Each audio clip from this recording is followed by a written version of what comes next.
आज मला माझंच हसू येत आहे.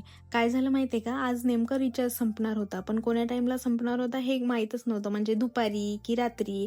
म्हटलं आता जर रिचार्ज संपला तर इनकमिंग आणि आउटगोइंग दोन्ही पण बंद होते म्हटलं. माझं व्हिडिओ अपलोड करायचं राहून जाते.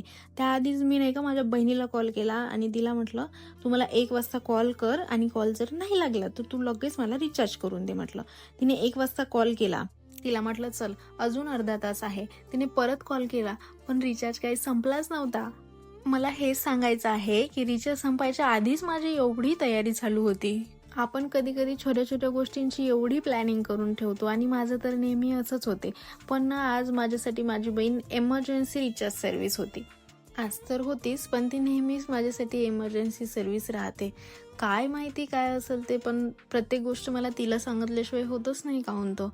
माझी बहीण अशी आहे, तुमची पण बहीण अशीच आहे का? कमेंटमध्ये नक्की सांगा. चलो, बाय.